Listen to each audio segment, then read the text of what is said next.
Okay. Testing. Testing. For delay.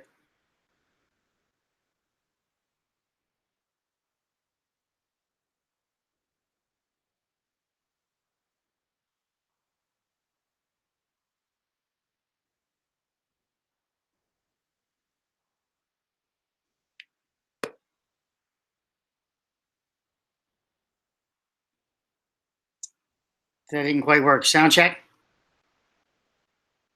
Sound check. Sound check.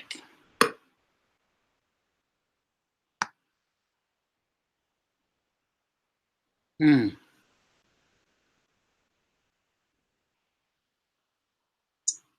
That didn't quite work. Sound check. Okay, here we go.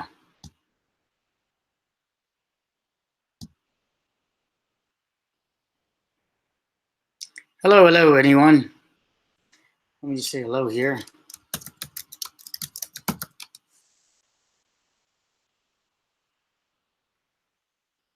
And let me give you the link.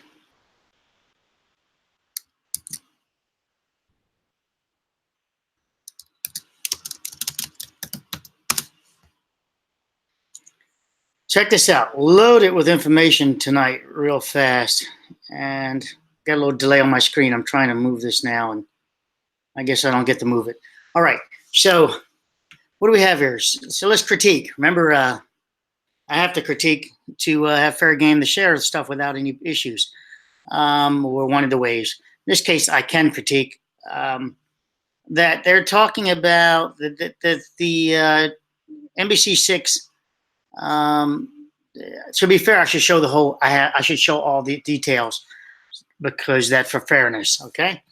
So now Tony Pipitone, he does a great job of following this, but they talk about how FIU is going to waive their rights to the $5 million to in this lawsuit. Well, we are the victims also. This was federal money. This is Tiger Grant money. So, this handing it over to the victims of that bridge falling is not as simple as just giving them more money to live with. The $6 million plus whatever dollars are out by the federal government, which is our money, we're also the victims. So let's go on. To be set aside for the victims of the Florida International University bridge collapse, but only after FIU decided to drop a claim it had on a chunk of that money. And let me kill Bluetooth. That way it come right in. Oh, wait a minute. Yeah, it'll come right into. The university wanted victims to get what could have been its share of the money. Tony. Yeah, we're talking about $5 million of what will now be $42 million to be divvied up among the families of the 6 dead and the injured. FIU will still pursue other ways to collect its damages, but this one pot of money approved today by the bankruptcy court will only go to those victims. Will only go to those victims, the $42 million. When its bridge collapsed last year, Florida International University lost more than a piece of its reputation. It also lost $15 million. It was seeking up to $5 million of that from what remains of MCM, the contract. I don't know how they lost $15 million. Did they have to pay back the Tiger Grant money? I don't know. It hired to build the bridge, a business these men, the Munilla brothers, founded and which is now reorganizing in bankruptcy. But today, the university announced it would relinquish any claim to that money, allowing a bankruptcy judge today to set aside $42 million in MCM insurance coverage for the victims, families of the dead and the injured. Carlos Silva represents 2 of them. FIU could have argued, hey, that $5 billion's for us. That's correct. What did they say today? Well, they said that they prefer to go after other assets and allow the FIU bridge claimants to receive the $5 million. In exchange. So I wanted, for fairness, I have to show the content here. Hold on. Both FIU and FDOT are released from any liability claims. In exchange for giving up the $5 million, they're released from any liability claims by these people. Oh, the judge is agreeing to it. That FDOT and FIU, for $5 million, had just got their hands washed with a judge. That's craziness. And those people not coming after them any further. In the nearly 24 lawsuits filed so far in the collapse, but the university also gets to say it did the right thing. I think in a way It did the right thing. I look, that's triggering me. Let's just go on to the content that's below part of this article. Let me see if you guys are saying anything here. Hey, Embry, live twice a day. Yeah, I know, Embry, isn't that something? Sleepless in the Carolinas. What a nightmare. Yes. So, hello, Sleepless in the Carolinas. Embry, yeah, no, Embry, this stuff is coming up. It's just amazing. And I wanted to put it out there. It's part of my alerts, so it comes up on my alerts and a little behind. Came out early today. Text messages, photos, and other data stored on a cell phone used by the engineer of record. This is Denny Pate on the Doom, whatever. That's their in understanding why the bridge collapsed. But there's a big problem with getting the evidence. Somehow, at some point after the collapse, the phone used by the most important engineer on the project, this is their wording, suffered water damage. So they're claiming water damage now. You'll see further down here. That's what I wish they wouldn't be so dramatic. This article. Remember, I'm critiquing fair game when I critique. All right, that's what lawyers for the engineer's employer, FIGG Bridge Engineers, are telling a state court handling lawsuits against FIGG and others involved in the project. Look, I'm going to give away a scene stealer in this. Apparently, FIGG is going to possibly file for bankruptcy. This would then give them protection against this whole court action. And the other lawyers are arguing that, hey, they need this judge to snap real quick before FIGG files for bankruptcy on Wednesday. So now you see why I'm doing 2 videos today, because this is a time of essence type video. Otherwise, I might have did it tomorrow after I did more research to confirm what I'm sharing with you is just not a mistake. But because I am filing a court case, but it's very hard to get the data from the courts, but I am getting it. But nothing really exciting to share with you now. But some opposing counsels are skeptical, with one saying, FIGG opposing counsel. This is the other counsel. I believe this would be Berger. I call him Berger, but it's Berger, and I call him Berger. I think like B-U-R and it's B-E-R. Has repeatedly stonewalled their efforts to obtain information from or about the cell phone. They won't even tell them how the thing got drenched, how the phone got water damaged. Of course, you and I know electronic phones, they're electronic. You know, unless you left the battery in and it's low voltage anyway, it's going to be pretty hard to trash that phone dipping it in water. It's just, water just doesn't kill a phone. So I would find this amazing if their version of water killing a phone.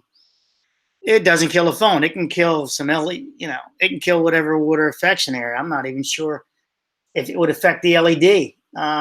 It's getting between the plate and the LED. That's what we see when we drop it in water, but not the electronics. Not the electronics. They're going to have to rot out after a while, and that's not going to happen immediately. Now, Miami-Dade Circuit Judge Jennifer Bailey, citing, quote, very serious issues, end quote, raised by FIGG actions, also wants answers. Quote, where are these text messages? Bailey, end quote, demanded of FIGG's attorney at the hearing last month. This last month. So they're reaching a little bit in this article. What is going on with these text messages, and why don't I have them more than a year after? So this is a year later that a month later, they're tying in this current article, but this current statement. But hold on. After FIGG requested another 90-day delay, Bailey had enough and ordered FIGG to present testimony on the mystery of the soggy cell phone at a hearing Wednesday. Well, this is again, soggy cell phone. This is them taking liberty, like me saying, Denny Pate's phone took a bath. All right. She's saying she's now become a victim of this suffering PTSD rather. Yeah, I just find this dramatic. I think she got some damn award too. This is the one, I don't know, but then now their stuff. I didn't even press her story. She's trying to make herself into the story. I say, go to hell away. I need somebody who is going to go under oath and tell me how this phone got water damage and when it was water damaged. So apparently she wants, even the attorney could state it. She wants it under oath, a matter of record, a matter of fact. Bailey said, adding she wanted to see it in court. In court, the phone's users see Denny Pate. His name is Denny Pate, right? Denny C. Pate. Pate, the engineer of record, led FIGG's technical design for the bridge and is the same engineer who left a voicemail 2 days before the collapse informing FDOT the bridge was cracking, and obviously some repairs or whatever will have to be done. But from the safety perspective, we don't see anything. Well, we know about this quote here. Text message recovered from other FIGG phones described in previous unreleased court documents obtained by NBC6 investigator, whoever this might be, Tippertone, which is he doing an awesome job, but that's him, reveals Pate's opinion on the bridge with opinions as the bridge was cracking apart and how alarmed some at FIGG were. Watch this. On the same day he called FDOT, Pate was, quote, still not clear on why cracking happened, end quote. One FIGG engineer text another. Well, that's hearsay. We know about the meeting, though, that this statement was made. So this is kind of just, this is just kind of weird the way they did that. That's a real critique. Oh, wow, sounds serious, engineer Erica Hango responded. Interesting enough, I just did a video with her today talking about her being a post-tension person, I believe. Erica, I believe, is a post-tension person, and I commented that how the structural engineer for FDOT didn't know whether she was male or female. Apparently, Erica could be a girl's name, a boy's name also, male's name. So the engineer there is kind of weird on that one. I do not find Erica Hango or Denny Pate any longer in the lineup for FIGG as far as employees. And Linda FIGG is still board member of quite a few organizations. I find that interesting too. I think they would have bounced her by now.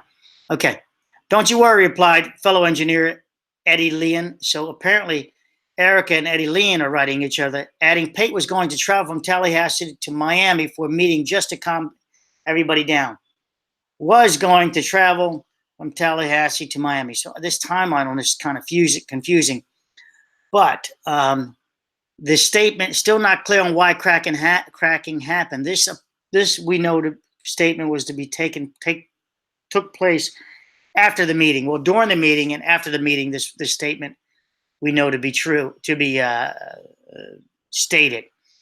So it's the timeline. Looking at this, it appears that Eddie might have been part of this meeting. If this was this timeline they're trying to state took place during the immediate aftermath of talking about the cracks. And this is by NBC6 investigator Tippertone, I believe. So just looking at this timeline, Erica Hango's response was, oh, wow, sounds serious. This I find very weird, and I find this serious that this is how she would write. This is how she would write, and yet she's the one that, or in the field notes showing, in the memo showing that she's changed transverse purse tensioning of the structure. This would be an "oh, I'm shitting my pants" type statement. But this sounds more like I don't care. Oh wow, sounds serious. And you could put the serious part on it any way you like, but and put a different tone to her reading or emphasis. But this just sounds, like what? Tell me more. It doesn't sound like that. All right, so Tippertone, whoever this investigator is, didn't release more of their text messaging. But at the meeting 2 days later, convened just hours before the collapse on March 15th, not everyone was calm as engineers discussed FIGG to address the plans. But at the meeting 2 days later, so it appears that if you tie that into here, now it appears that this is 2 days before the collapse, that this statement is still not clear on why cracking took place was commented by Denny Pate that Eddie Leon has high access to. But yet Erica Hango, who did the post-tensioning, changing literally on the fly, holding up the pour one night because she did these changes of post-tensioning, that for somehow she's not aware of what's going on in structure. So perhaps this FIGG engineering is just got their engineers bouncing all over the place. All right. When questions arose, FIGG assured the others there was no concern with safety. Now we're back to the meeting. According to minutes prepared by FIU by its construction engineering and inspection contractor, Bolt, Perch, and Associates, the CEI, for you guys, the inspecting engineer, hired by FIU. But FIGG submitted submitted what it calls corrected minutes. This is interesting. So the corrected minutes, it turns out, are FIGG is claiming to be his proprietary, his intellectual property, basically, and they don't have to share it. They share it with NTSB, but it doesn't go any further, like a do not disclose. Except for if you read on further, giving you the gist of where we're going. The judge says that she might override that. They imply that the judge might override that. Attorneys for the Lewis Berger Group hired to double check FIGG's engineering work before any construction. Berger, this is out of New Jersey. Any construction would take place, as FIGG minutes omit key facts. So now Berger is fighting against FIGG, in case you guys don't know it. He's biting back. Lewis Berger Group is. They say of an effort by FIGG to minimize its responsibility for events that led to the bridge collapse, killing 6. Among the discrepancies, Lewis Berger cited between FIGG and BPA minutes revealed here for the first time publicly is FIGG failed to mention that the BPA asked at the meeting whether FIGG's repair plan had been reviewed by Lewis Berger or at anyone else. FIGG failed to mention the BPA. So this is among the discrepancies Lewis Berger cited between FIGG and BPA minutes revealed here for the first time. So Lewis Berger is, by this article, is supposed to have said this. So this is Lewis Berger by this article. Lewis Berger says, FIGG failed to mention that BPA asked at the meeting whether FIGG's repair plan had been viewed by Lewis Berger or anyone else. So speaking about themselves in third party, that's kind of weird. A FIGG executive was, quote, was involved in the decision to omit this reference of the need to peer review and involve Lewis Berger, end quote, the pleading state. So Lewis Berger's quote is here, saying that they're leaving out, see the small W? So they're leaving out the rest of this, and this does matter. It could be a lot more. There's a lot more to the sentence, and we don't know what it is. Was involved in the decision to omit this reference of the need to peer review. Well, what's the issue is FIU, and the contract states that they were to have all types of investigation when it came down to cracks of this bridge. So all of them did not stick to the contract and to the plan when it came down to cracks. I did this in another video, but it includes gamma testing and everything. So all of them are in FIU for sure, and FDOT. Everybody who read the damn contract are all at fault for not saying, we don't care about peer review. We need to know more about the cracks first. We're no longer, we have a demand in our contract that says we must do this investigation of the cracks first before leading to a peer review process of repairs. How are you going to peer review process of repair? And I don't know anything about how to, you just stated up here, you don't even know how the damn crack came about. And they're all stating they don't know how the crack came about. So my videos are theorizing how the cracks come about, but they're stating they don't have a friggin' clue. They don't have a friggin' clue how the cracks came about. 2 and 11, right? Look at the openings in these damn things. All right, moving on. So how can anybody talk about repairing something you don't even know how that came about? So how can you fix something if you don't know what caused it? Okay, you can put a Band-Aid over it, but that didn't fix it. While BPA's minutes say FIGG assured the others there was no, quote, no concern with safety, end quote, FIGG's minutes instead say, so FIGG minutes say this. Now, I don't know how he got hold of FIGG's minutes because they're supposed to be at FIU, at NTSB's control right now. And we know NTSB's not giving up jack. So I don't know how Tippertone got it, but we'll use his quote. No one expressed concern with safety, end quote. This is what FIGG stated took place in the meeting. Now, I've heard this as another third party too, that there's no one expressed concern with safety. This is FIGG's position. But yet, if you guys remember, I did a video months ago where the OSHA has it stated that it was asked, should we shore up the bridge? And Denny Pate said, no, it would give a false sense of security. Now, OSHA stated that. I saw the damn thing. OSHA stated it in there, and then they downplayed their whole thing. And OSHA is the federal government, right? So if they didn't just make up a damn quote, and I definitely did not make up a quote to be sued, right? So if I'm saying it, that they can clearly sue my ass, especially on this, unless I can prove it happened. And all I got to do is, sorry, I'm trying to pick up something I dropped. All I have to do is subpoena the OSHA records, and this would show two things. One, that these all statements are all just BS. It would show that three things: that OSHA lied then, and I have no idea why they would lie. That means they would discredit themselves. And the third thing, it shows that none of them, all of them, are protecting FIGG still, even though they're going against them, because none of them are using the most damning statement they can say. That Denny Pate said it would give a false sense of security. None of them are saying that. I'm saying it. It's in the OSHA report. They could have said the same damn thing. But it's the oddest thing that everyone's ducking that quote by OSHA. Okay, they're not. That's the one that would throw FIGG under the bus. I mean, it's like, it's the most damning thing ever. Even if FIGG is not fully responsible, boy, that's not going to go away. That statement just lingers there. Louis Berger's lawyers argued there's no evidence any party other than FIGG offered a review of the safety of the bridge, end quote. So there's no evidence any party other than FIGG offered a review on the safety of the bridge. And we all agree to that so far. I think there's only them doing the presentation, and no one else is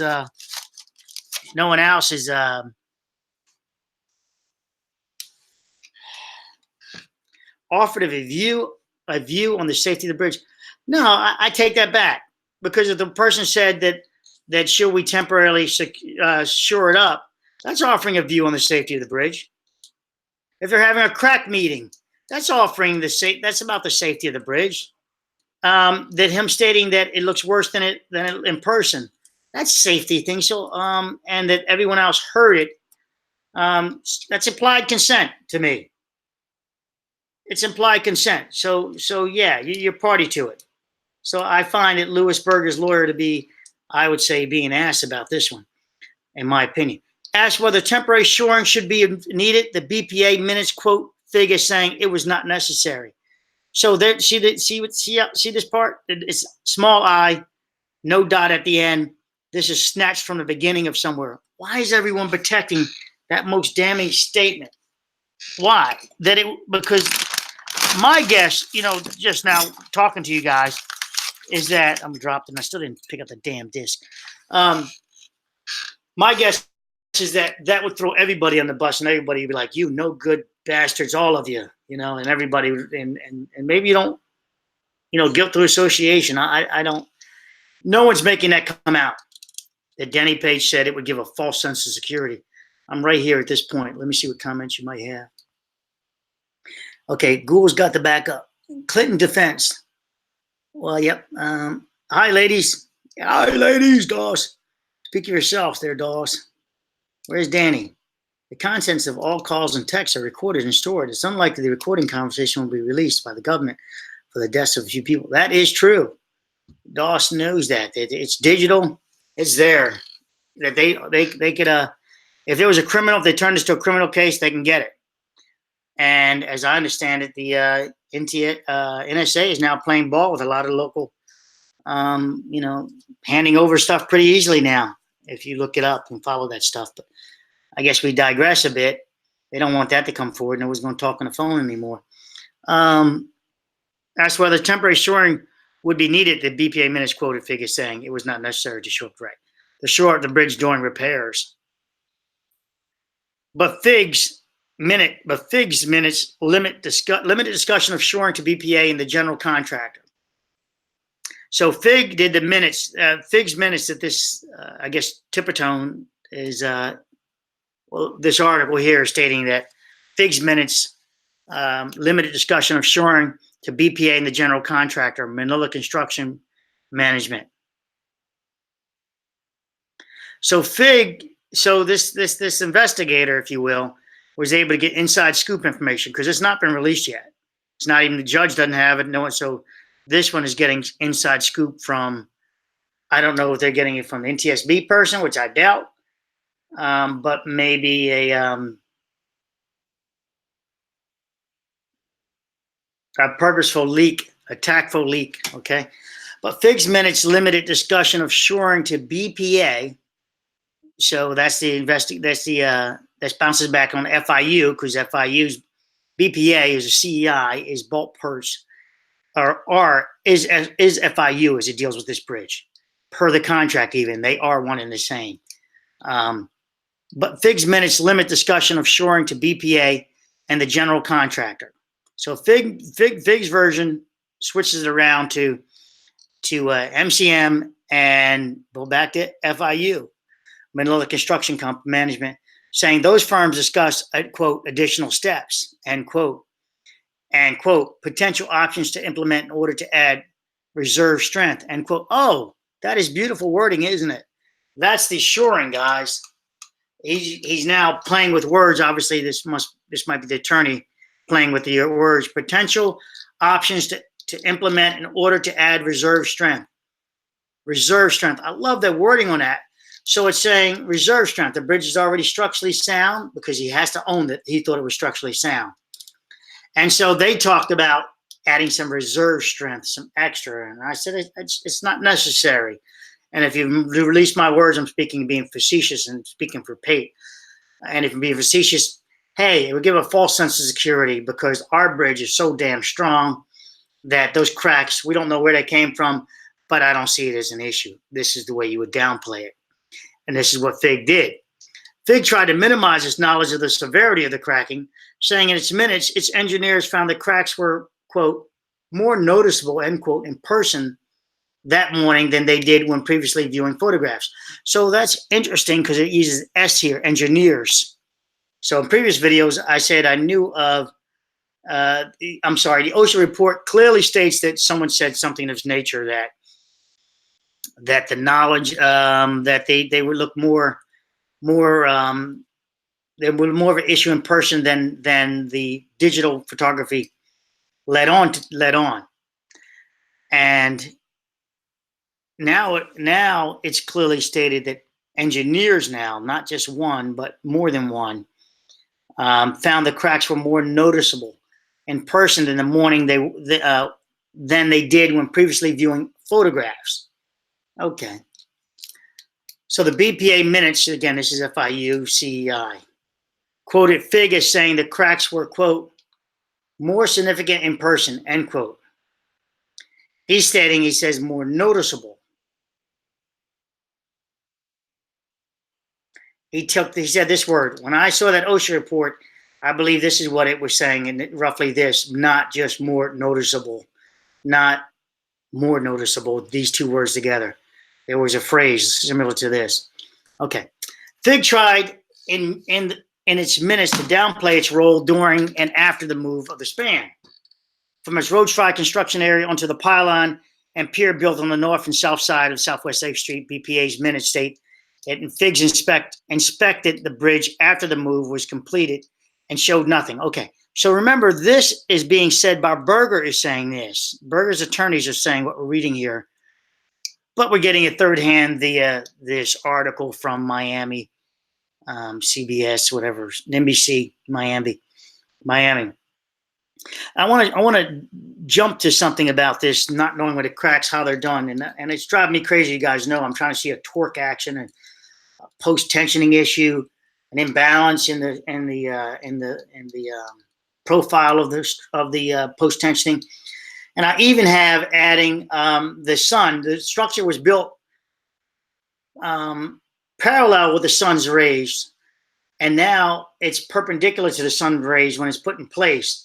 And perhaps that canopy created a shaded in the concrete, created a shaded area and a hot area, which would give us different expansion rates of the steel on this thin deck, and give us as the sun's coming up, and gave us that torque. But the problem I have with my own statement is we got so many damn cracks in this bridge to begin with that, you know, I don't need to reach the sun to cause the issue. I can just look to the cracks to cause the issue. All right. FIGG tried is right. BPA's minutes stating that FIGG inspected the bridge after the move was completed. It showed nothing. So showed nothing. This is what FIGG is stating, showed nothing. And the showed nothing would, and there's a period, I guess at the end of this, well, I guess the period should have been back after the quote, right? A double period. No, I got to keep it the way it is. Showed nothing inside the quotes. So again, they're leaving off the rest of the statement. This is NBC Miami, so they're leaving a lot to extrapolate, and over there with their investigation and their secret source. Moving, my guess is my guess. But FIGG's minutes say it acted in only an observing role, end quote, observing role, quote, end quote, during the move, and that the BPA did the inspection. Okay, CEI, we know that's the other company did the fake broken down, just like the cell phone dropped in the water trick. Now we have two things. We got a cell phone dropped in the water trick, and we also have the electronic monitoring of the bridge also accidentally broke down during its transportation. So it seems like these engineers should not be using electronics at all. How about that? All the electronics they touch seem to break. Of course, I'm being facetious in my statement. And an email, though, I think, I wonder if I could do that with my taxes. I'll just tell the IRS, I made everything electronic. I didn't keep any hard copies. They're all lost in my cell phone. They're lost in my laptop. The laptop, I dropped it in the tub when I was showering. So you don't get to look at any of my records. I wonder if that would work. And an email, though, a FIGG executive states the firm, quote, did not observe, end quote, the cracking during its, quote, inspection of the main span, end quote. So this FIGG executive states that they did not observe cracking during its inspection of the main span. So this is no longer in quotes, but cracking means active or non-active. Which one are they talking about? Because if they're claiming they just didn't observe cracks, not cracking. See, there's a big difference. Cracking is active, meaning it's moving. I didn't observe him move and moving. It's a play on words. I've seen it in a lot of contracts and wording and law talk. So cracking is moving. So this statement is solid. A person can clearly state this all day long because this is an active, this is saying it's actively observing cracking movement. So, but did you observe the crack would be the question. Or cracks.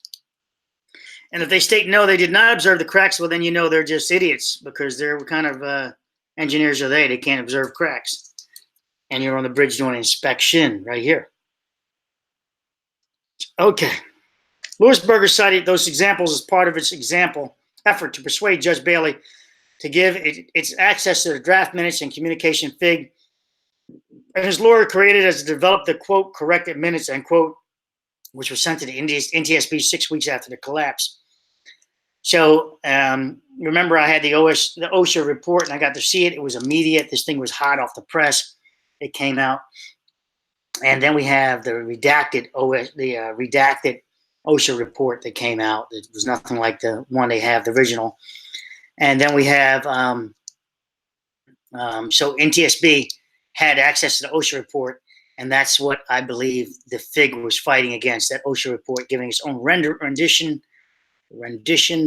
of what transpired and countering everybody else. FIGG claims those records cannot be seen by others because they are privileged work product, created in consultation with its lawyers in anticipation of litigation. Well, interesting, if FIGG made it and his lawyers made it and they handed it to NTSB, how does this NBC Miami get hold of this data that was said, what was stated there? And how does Lewisberger know about it?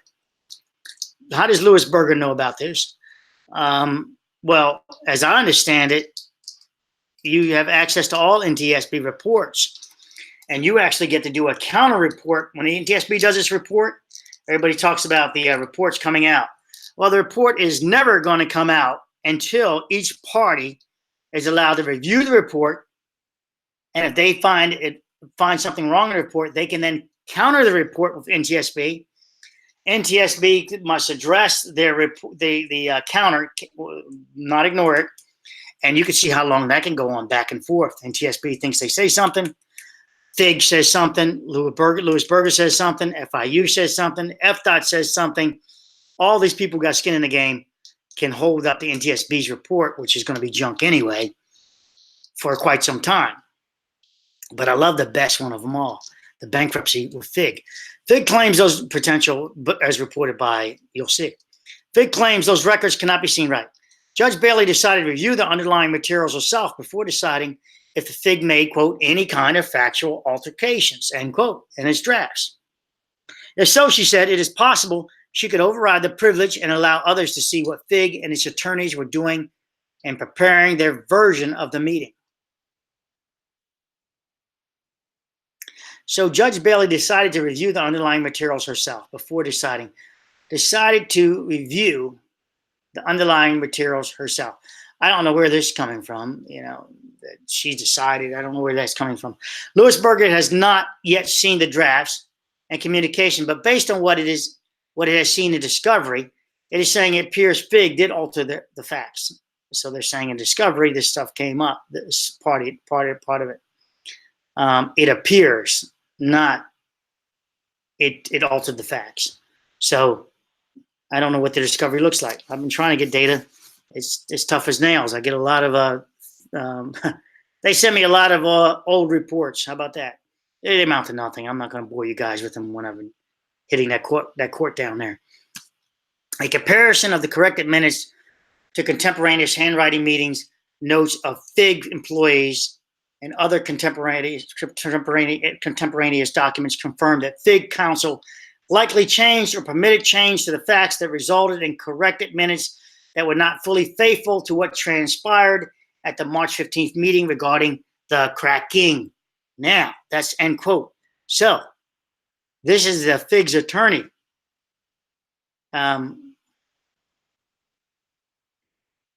Wrote Louis Berger's attorney. I'm sorry, this is Louis Berger's attorney. So, cracking, this is active. So, Louis Berger is now attorney. If this is the true quote, has now made a declaration saying the cracking was active and moving.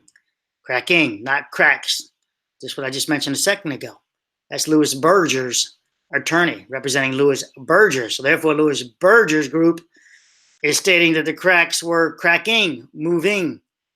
FIGG has responded by his own attorney, by extrapolation right here. FIGG has responded in court papers to Louis Berger's argument. FIGG has. But has responded in court papers, right? But has submitted them as confidential court documents, and they're not available to the public. Its attorneys declined to comment on the matter. Louis Berger's attorney, though, say they have, quote, no confidence or faith in whatever, end quote, FIGG's attorney said in court last month, citing the mysterious damaged cell phone and saying they are, quote, very skeptical about where Mr. Pate's phone is. What happened to it, end quote. And very skeptical, small v. Now, Louis Berger is concerned. The delay in Wednesday's. Here we check this out. Wednesday's schedule inquired into the cell phone request by one of the plaintiffs. Could be, quote, a tactful ploy, end quote, to give FIGG time to file for bankruptcy protection, which would suspend the state's court's powers over FIGG, at least until certain bankruptcy issues are resolved. How about that? So if FIGG can get there by Wednesday, this bankruptcy, bam! Look, they now make this thing squash the court's proceedings. Quote, FIGG has retained bankruptcy counsel and may be filing for bankruptcy imminently, end quote. Louis Berger's counsel wrote last week in a motion opposing any delay in Wednesday's hearing. So there's no way that if they're filing bankruptcy, there's no way they're going to not take advantage of the bankruptcy protection and allow this court case to go on. FIGG's going to go out the back door with MCM. The plaintiff's motion requested a delay, said it did because, quote, significant progress toward resolution of this matter has been gathering momentum such that further inquiry into disputed discovery issues might be seen as counterproductive, end quote.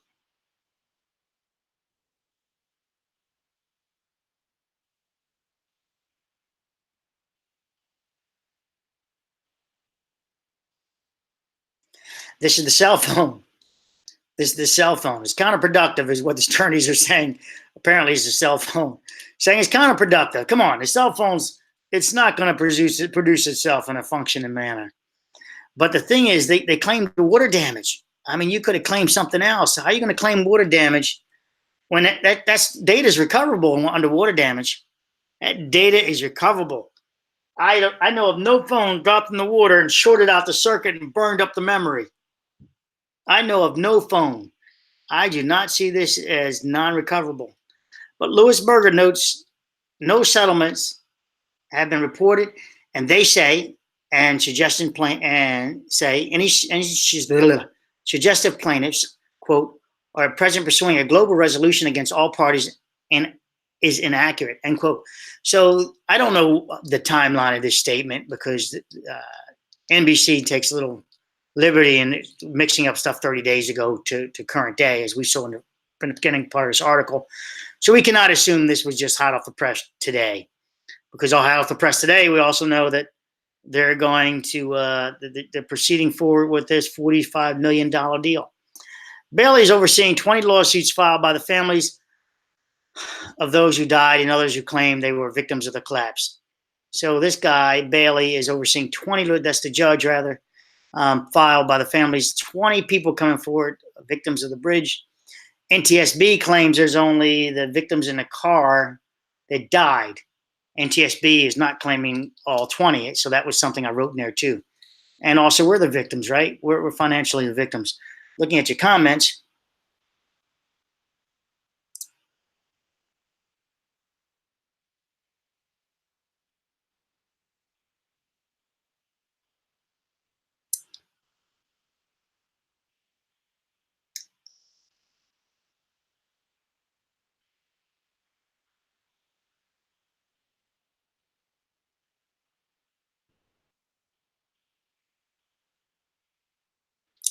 Excellent point on the pings, on the pinging. Yep, and not only that, if it's got any Google in there, you know, depending on what his phone is, the Google's just, you know, it's taking the data all the time. Plus, you have third-party apps that have access to your data. You got auto uploads, right, to the cloud. Come on, and then better than that, he was sharing it with someone, right? He didn't just take the photograph to look at it again a few minutes later, did he? He shared it. He shared it forward with someone. So you just got to figure out his phone records at the time of his collapse, and those phones are now accessible. This is accessible. But keep in mind, he's Denny Pate. So he is the head engineer. Who's he going to forward it to? His third down underling? I doubt that.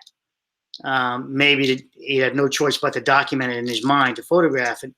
And then from there, you know, consider what he was going to do with it later, send it off to Linda FIGG perhaps. Because remember, this was not a collapse in his mind. It was just something needed repair. So there would have been no harm, no foul to take pictures of it in his mind. And I would not have think the bridge would have collapsed then either, just looking at it. I know the bridge is trash. You want a lot more data, and you want to follow the contract on repairs, not on just all of a sudden post-tensioning it.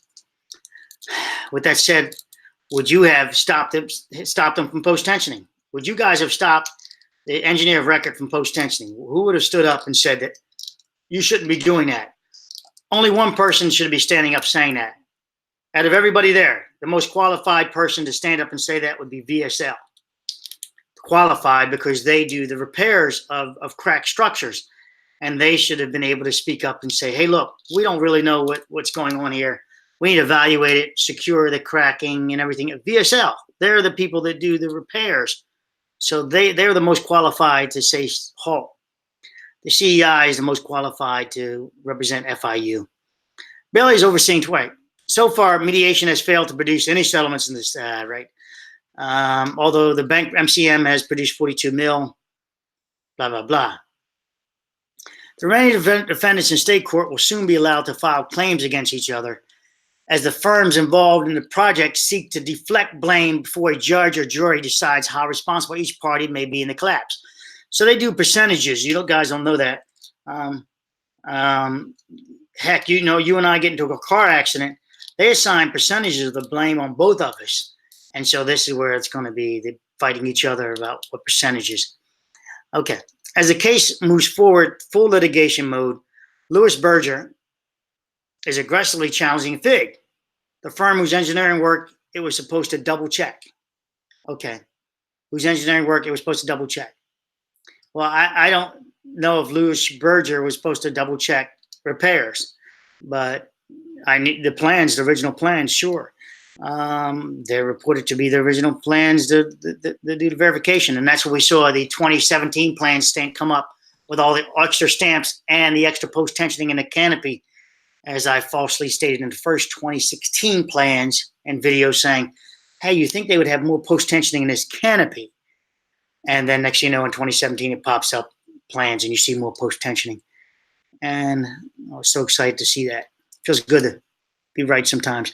Attorneys for Louis Berger have said in court the firm had no idea that after cracking was observed on the bridge, FIGG had ordered. Okay, so Louis Berger says they had no idea FIGG had ordered restressing post-tensioning bars that ran through diagonal trusses that were cracking.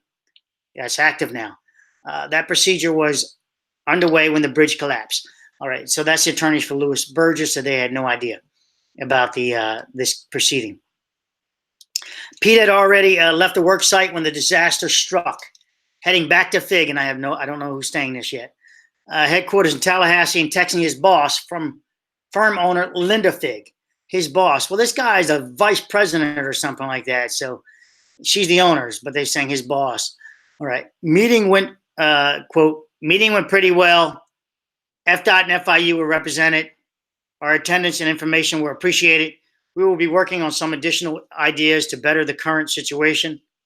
I'll get more details when I get back to the office. I'll get you more details when I get back to the office, end quote.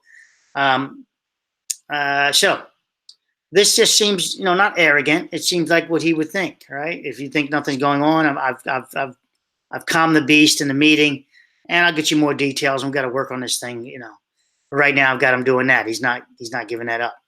I got him doing number 2 and 11, post-tensioning. Well, number 11 for sure. That text was recovered from FIGG's phone. Listen to that. That text was recovered from FIGG's phone. But any other communication Pate had with others outside FIGG may be forever lost to the mysterious, quote, water damage his phone suffered. So this is odd. So how is it recovered from Pate's phone? Because I understand it. Pate's still in possession of his phone. So how did they present this? Let's move on. Obviously, this is FIGG. FIGG, I'm sorry, correction. This is Denny Pate's attorney actually helping out Denny Pate by pushing Linda FIGG under the bus with this too. Showing that, hey, you're the boss, and I'm telling you what I did for representing you. All right. The text was recovered from FIGG's phone, right? Louis Berger's attorney asked FIGG, and it ends right here, when it was damaged, and whether its data had been copied beforehand. But FIGG's attorneys refused to answer. I kind of fall under this part, self-incrimination, that, it's my phone. I have a right to non-self-discrimination. Discrimination. Yeah. Incrimination. I have a right to not to self-incriminate myself, and if something could lead to a criminal case or self-incriminate myself, right? So, yeah, that phone is mine, and I'm afraid that data is going to be, incriminating me. So I would just claim that. According to a motion by Louis Berger seeking to compel production of the text messages, any information about the phone. To me, this is I hate to say, guys, it is his phone, unless it was a business phone belonging to the company, and then you could compel the business to give up the phone. Yeah, he did use it for his personal phone for business, and he'd argue that it's business related, that it's federal money related, that he received in federal money, and so therefore the contents belong to the public.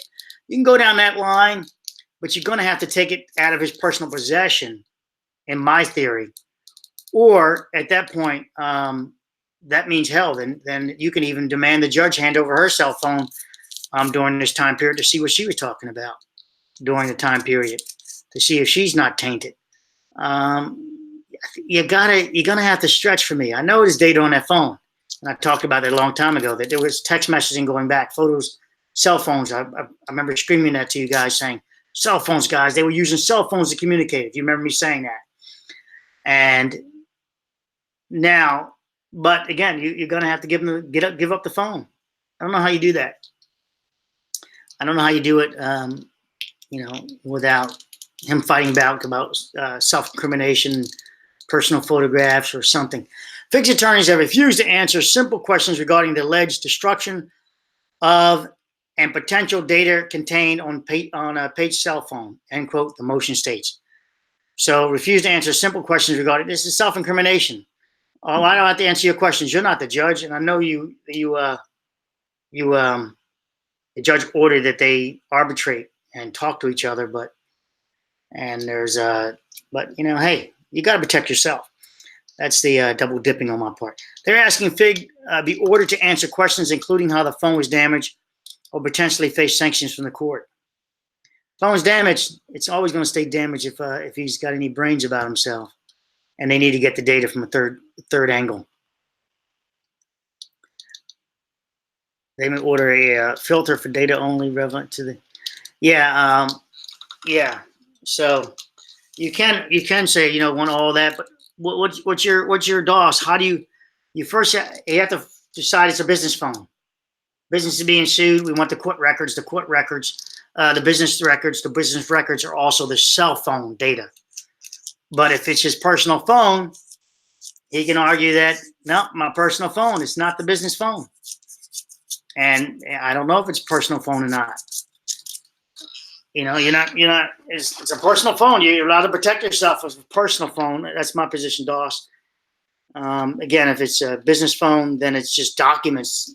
Sorry, your recording device is a business device, and it's part of it.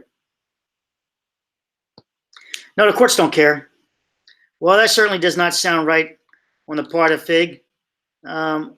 All those phones should have been collected and replaced by HR for legal protection of FIGG. That is nothing to hide. You're right. Well, I tell you what, courts may allow screening of non-FIU information from the courts. Yeah, you can't. So there wasn't a court case initially. So before there was a court case, you can destroy your phone. You can reset it. You can destroy it. There's no court case yet. You didn't destroy evidence in a court case because there's no court case yet. So depending on the timeline, if you do it right then before a court case, you're not really destroying evidence. Evidence of what? There is no court case. The bridge fell down. I replaced my phone. I destroyed my phone. I got rid of it. I got an external hard drive right now that I have to swap out at Costco. I've got to figure out how to destroy the data on there. And microwaves don't work. I've got to change it out, and I've got to get hold of Seagate to help me with that. It's their product. Basically, I go about it nefariously. I ask them, how do you recover my Seagate's not working? How do I recover the information? And when they tell me how to recover it, that's what I need to defeat. Okay. Any records, no matter if personal phone or discoverable. If it's personal phone, nor reasonable to dunk it. Bleaching. Yeah, you're talking about doing he did I was going to say a Monica Lewinsky, but he did a Hillary Clinton on his phone maybe. He did a Hillary Clinton on the phone. Quickly, Hillary Clinton everything. The records sought are held by the carrier, not the phone. Embry, they're still on the phone because look, if they're held by the carrier, my argument is that I was hacked. You got to have the data on the device that you own for it to be used against you in court. If it's in the cloud, yeah, that's nice. But your argument again is, hey, that's not my cloud. I don't know who put that in that cloud. That's my cloud, but I don't know how that got there. I'm no expert, but I didn't put that in my cloud. Here's my cell phone. And that's why I could show you. Let me see if I can do this without disclosing too much of my personal stuff here. I can show you where data is hidden back here. There, I don't want to click on this, but here's something called GameKit, right? Here's Google. Here's all this stuff, logs, mail. This stuff is got copies of your hard drive inside here. And they lied to you about telling you that this is only a 100 gigabyte hard drive I have here. But they lied to you telling you that you need 100 gigabytes to hold 100 gigabytes of data. You don't. They compress it and it's still here in multiple versions of it. I mean, this thing is amazing back here. Pub sub, look at this stuff. It is amazing. If I clicked on any of these, you would see copy of my emails inside here, all hidden back here. Forget the cookies and all that, and containers. This is crazy back here. This is how I went searching back here, doing some crazy stuff, finding things and deleting stuff and moving stuff around that Apple popped up on my screen and wrote me, hey, you want to work for us? They thought that that I figured, since I figured out their hack, basically hacking their data back here, they actually sent me an invitation to work for them. I got a screenshot of that you made it this far or something like that, which is like, it was something like you see in a damn movie, right? And I was like, huh, I only have the ability to track down stuff. I don't really have the ability to, well, I can have the ability if I want to, but to go from it further than that. But here it is back here. You go to libraries, come back here on Apple Kit. So when I took it to Apple to try to tell them I don't want these copies, they said, you're not supposed to be back there. I told them, go to hell. It's my computer. I go back and I go into my computer where the hell I want to go. All right. So Embry, I have years at this. Yeah. Yeah. Embry's got a good arguments. Right. Yeah. Darcy, for an ongoing investigation. What investigation was ongoing when the bridge collapsed? Embryo has years of destroying. I know it autocorrect you, didn't it? Yeah. So what else can we beat up about that? You can do it right then, and then once it's gone, it's gone. And they say, well, what happened to your phone? You're like, I reset my phone. What do you mean? What happened to it? I reset it. Well, you destroyed evidence. What evidence? There were photographs on your phone. Show me where there were photographs on my phone that I destroyed. I'm telling you, there was no photographs on my phone. So how can you accuse me of destroying evidence when you're not presenting the evidence that I destroyed? You see my point there, Doss? So that's my point. Show me the evidence that I destroyed against me. You can't do it. You can't do it. Everyone can say I took a photograph and even see me look like I'm holding my phone. I was using my phone as a magnifying capacity where I go in there and I zoom in and I use it to read sometimes or magnify. I was just looking at it. I did not take a photograph. Why I didn't take a photograph? Because I don't need to take the photograph. I don't have the right measurements, the right tooling. The photographs distort images. I would be looking at evaluating something in the wrong capacity. I'm Denny Pate. I think I should have used I would have used a professional surveyor to tell me about those cracks, not my cell phone. I can barely see the cell phone. That's why I had to use the magnifier in my cell phone. See the way, Embry? See the way I'm going with that? So I don't have photographs of any cracks on my cell phone. I do have a text message where I wrote Linda FIGG saying, hey, I'll get back to you when I explain to your office. As you can see, I didn't send her photographs. I said, hey, I'll get back to you when I get to the office. I do PowerPoints. And my PowerPoints are what? Now, here's where you can probably jam them up. What did his PowerPoints photographs, where did he get them from? If he got them off the cell phone, those PowerPoint photographs, if he got them off the cell phone, that's where you can jam him up. Okay, that went around full circle to jam him back up. Hope that was somewhat helpful, but there we go. I think we just jammed him up if he showed any images in his PowerPoint with his cell phone. And then, yes, if you could only you got to make it criminal to get hold of all that information. You can't go to Google and say, give me his information. You got to be the police. You got to be a court order. So they're not going to do it, right? I mean, can you guys think of how to, it's not a criminal case. Remember, the prosecutor said that there's no criminal case here. There's only a oops. There's only oops.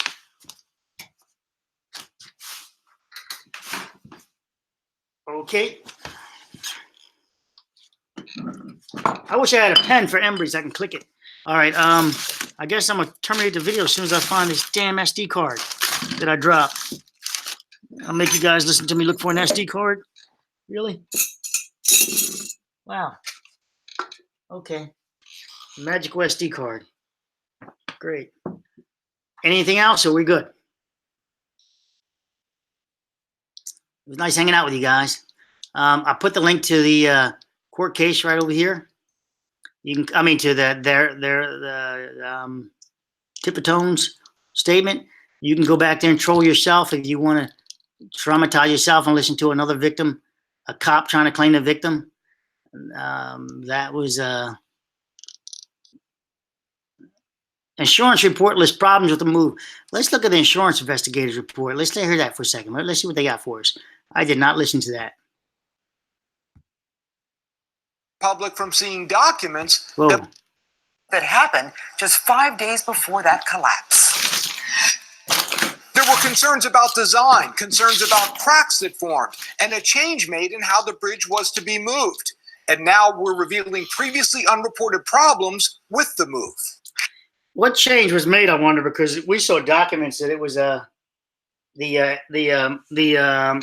stamped plans were stamped significantly beforehand on the transporter's locations.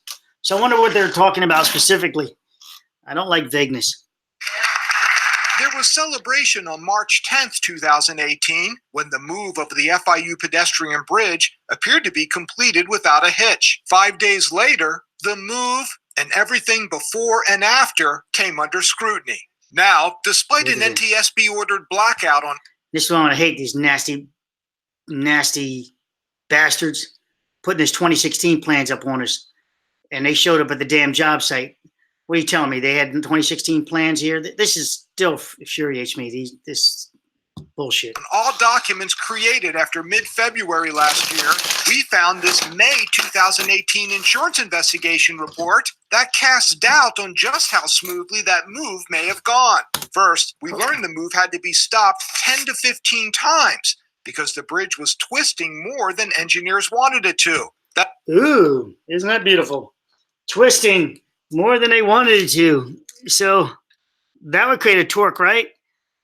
But, you know, the tolerances. So we can't get too excited about that. You know, yeah. The bridge twist, okay? So winds are going to hit this damn bridge too. What twist are we talking about? How much of a twist and how soon did they stop it? What were their tolerances before stopping it? Hell, their tolerances might be, you know, 1/16 of an inch. You know, we don't know what their tolerances were before they said, stop. It might have been in favor of stopping 15 times. So I don't count that against them at this point. I say that's due diligence and that's professionalism on their part, stopping it 15 times. I put a different spin on that deal. That's according to an engineer with Bridge Diagnostics Incorporated, one of 25 companies being sued. Oh, so BDI, the one that lost, they had the broken electronics, now all of a sudden is now coming forward. The one that made the comment that everything went off unhitched on a tweet. Oh, I'm really triggered now. On a tweet because I shared that tweet saying everything was great. Now all of a sudden it's saying it's not great. So which one is it, you lying bastards? Which one is it? Sued over its role in the project. After the bridge was dropped into place, the engineer said all concerned were satisfied things went well. Yeah. What they did not know was there was another problem, one with computer software that recorded how much the bridge rotated, tilted, and twisted during the move. 5 days later, as the bridge collapsed, that engineer noticed the sensor's offset values were reading 0. We asked professional engineer Al Brizuela what that means. When he realizes those sensors are reading 0, is he seeing something wrong? Yes, he is. The insurance investigation says the engineer believes when the computer was turned back on after a break, the software did not automatically pull the offset file as it should have. He knows there's something wrong with the program. Did it corrupt the feedback engineers were getting during the move, or only data needed for his final report? No one can explain just yet. It's academic, isn't it? If he stated that they stopped it 15 times because of twisting, then and you told me your computer's acting up, maybe the bridge wasn't twisting at all. So you see my argument to that is that, well, you just told me you're telling me the bridge twisted 15 times, but you also told me your computer software bites the bullet. It sucks. And you still want to get paid. But you just told me your computer software crashes, sucks, doesn't work properly. Now you're telling me you stopped the bridge 15 times. I argue that your computer falsely made us stop the bridge 15 times. About that everything was perfect. But you're the one that, didn't do proper monitoring. Again, the low tech would have worked when I was making my video early today. Just put some glass over top of this thing, epoxy both sides of it. If the glass breaks, the bridge moved.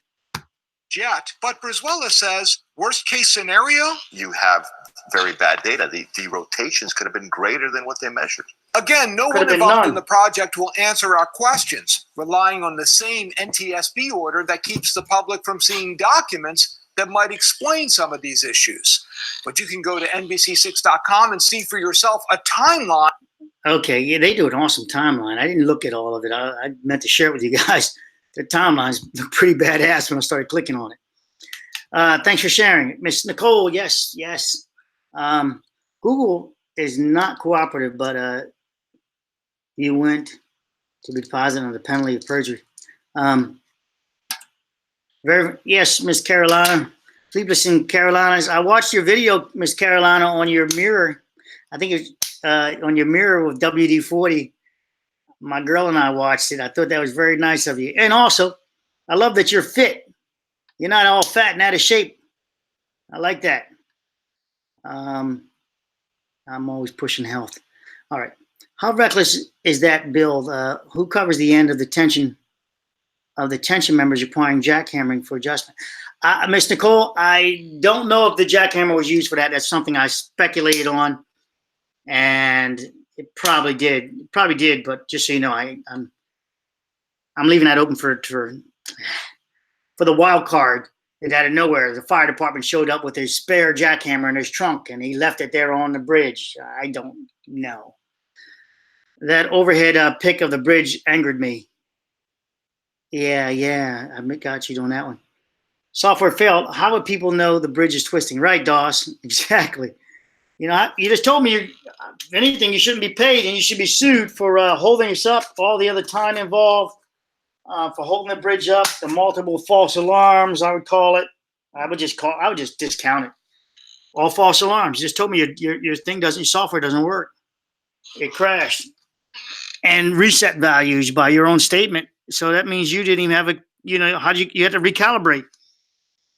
How'd you recalibrate to get this, knowing that it's working?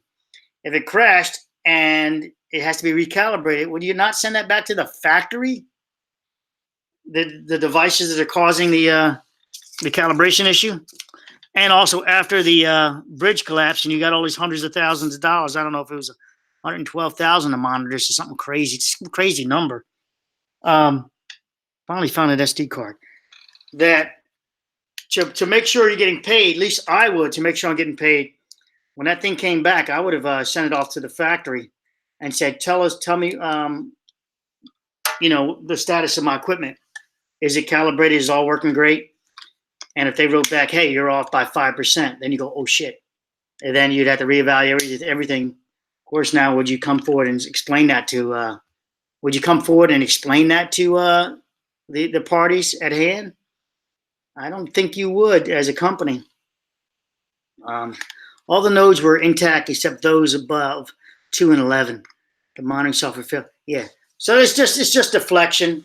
Everybody's trying to throw it everywhere, and this is just an engineering failure. Engineering failure, design engineering failure. It's all it is. It was going to fail. It was going to fail. 2 and 11. 11 was the first one to be post-tension when they took off the formwork. I'm sorry. It might not have failed if they'd have left the formwork and everything in place as the bridge, as it called for, which means the formwork had to stay in place while they transported the bridge. They did change it where that no longer the formwork wasn't demanded to be in place. Was a picture after the bridge collapse near the 11 node. That was what I made the. Yeah, no, Nicole. I did a video talking about that jackhammer. It's like a fireman almost pointing at it with some type of pointer. For the oddest reason, he fireman with a pointer. But there's other crazy things that are being deflected by, for example, the negligence on the police department, and dare say the fire department too. The fire department had cadaver dogs and they had live dogs, and you can find this. You can search it and find it. The fire department did an interview with them, and when they showed up with the dogs that checked for live bodies, they were alerting all the time. And and then the dog started fading down, no longer alerting. And then their cadaver dog, the one that finds dead bodies, all of a sudden basically took over and started saying dead body, dead body, dead body. So what I'm driving at is they did worry about the safety of the people first, the rescuers, and the people died of their injuries in the damn bridge. After they were still alive, based on the dogs, the live dogs and the cadaver dogs, and they're badass. The cadaver dogs really smell dead bodies, and so they don't confuse a dead body with a live body. So yeah, the false alarm live dog, if you will, the search and rescue dog. Yeah, I mean, it can be false alarming on a human, a few feet from him that's standing up. You do training, but a cadaver dog, he's just smelling, dead flesh, dead human flesh. So he's going to alert to dead human flesh. And when that body went dead, the cadaver dogs took over. And again, they were not alerting initially, the cadavers.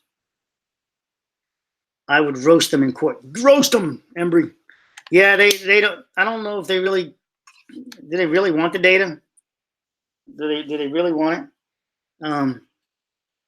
Yeah. It is kind of sad on that. Yeah, we all pass out when we die, though. Suffocation, if you will, or not really suffocation, but lack of oxygen.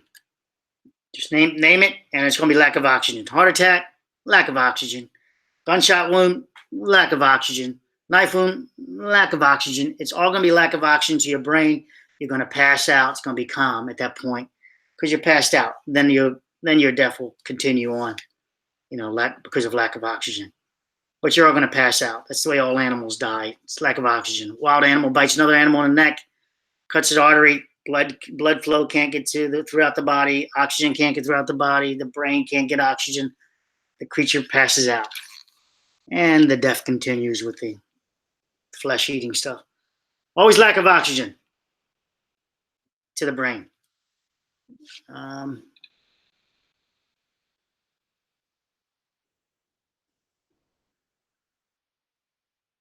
Yeah, that was amazing. The Florida prosecutor. It turns out that she's a FIU alumni, and she what do you call it when Embry, help me out, when you put yourself, you don't excuse yourself from a case. It was years before she excused herself because she had a conflict of interest, and this time around she mentions no conflict of interest and comes out with that statement. Yeah, that was a powerful statement there, absolving the whole. Everybody must have breathed. They must have been like, home run, awesome. That must have been like, oh man, that was just beautiful. No weight on my shoulder about criminal charges. That's just great. That's the word, sleepless. Thank you. Awesome. Recluse yourself. Yes, thank you, sleepless. So, Embry, you dropped the ball on me. So I'm gonna need your car now. I just read this one, Doss, yesterday about this. I just got accused. So I just got this. Thank you, Embry. I read this yesterday, and I was like, oh, I wound myself with a nice trigger on that one. That was like the police said, double standard. But double standards always exist, right? So, no reason to get too bent out of shape. No reason to get too bent out of shape. But it's interesting that if the bridge engineer, so are we going to find out what's going to happen to the structure? I don't think so. Nothing. It's going to be a roundabout bunch of ways. Yeah, thanks, Henry. Yeah, on that. Yeah. So I get you. So look, if they couldn't figure out what was the deal, all the engineers who saw it at that time, if they couldn't extrapolate what was going on, then my extrapolation is just a possibility. They have no possibility because they did no extrapolation, did they? They're just like, we don't know where those cracks came from, huh? Wow, that's interesting, huh? Oh well, let's go ahead and attention number 11. But remember, OSHA has a report, and none of these clowns are saying it. And I feel like cursing, but I don't want to get sanctioned by YouTube. the OSHA has a report where Denny Pate said, put the tension back to where it was when it was at the side of the road. He stated this in OSHA report. That he said, put the tension back to the amount of where it was in the damn it, I keep calling it the impound, in the staging area. So a specific amount of post-tensioning was asked for, and that was the whatever it was at the staging area. Yeah, no big deal.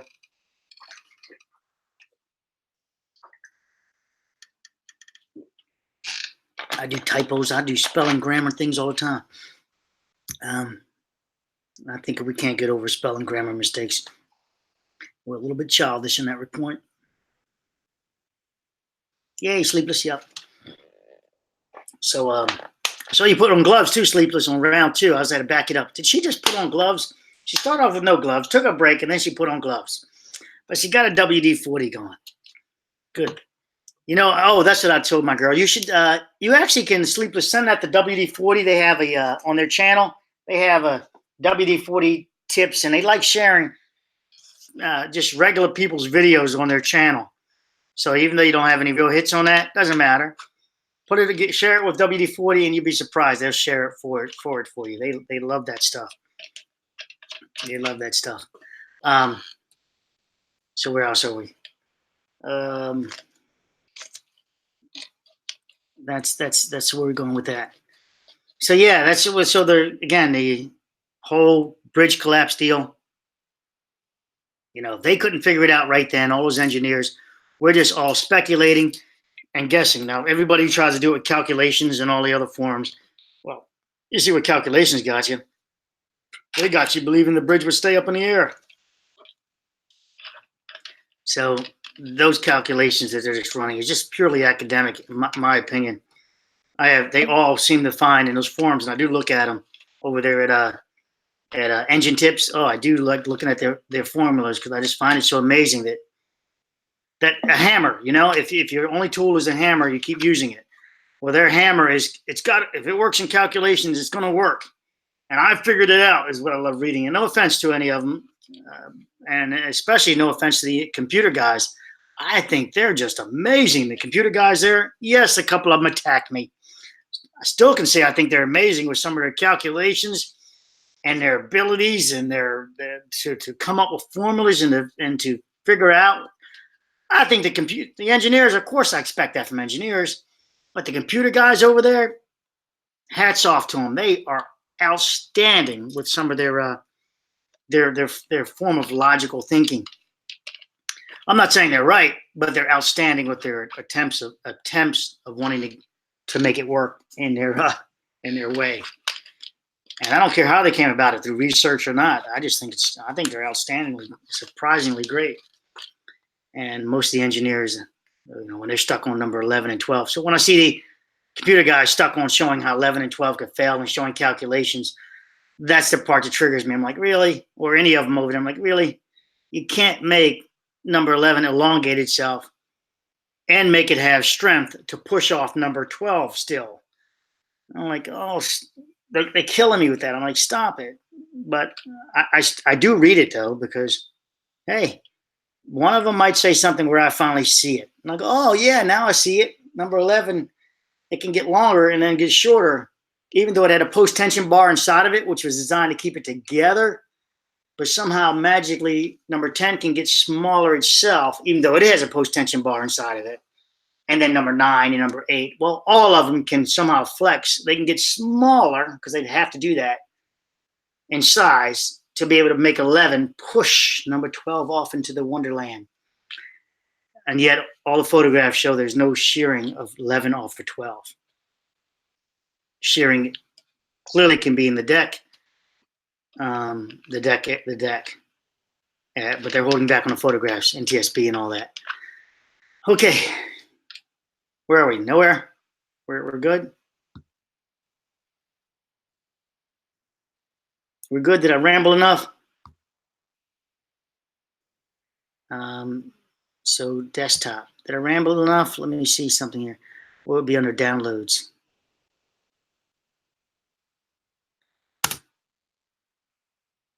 So things like this. This is in number 11. For this to push off this number 12, which is standing right here by chance, pushing number 12 off the bridge and then coming back onto the bridge, we see nothing down at the bottom of it.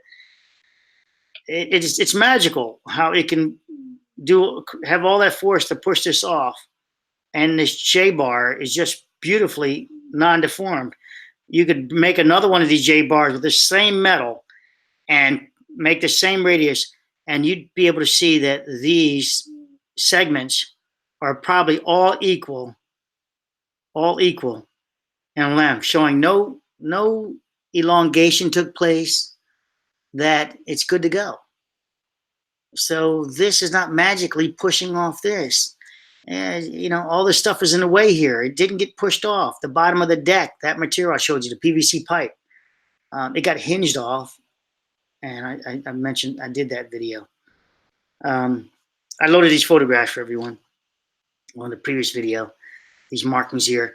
So this might explain on the other side where I said, what are those burn marks? Oh, it could be burn marks from using a to remove their sensors.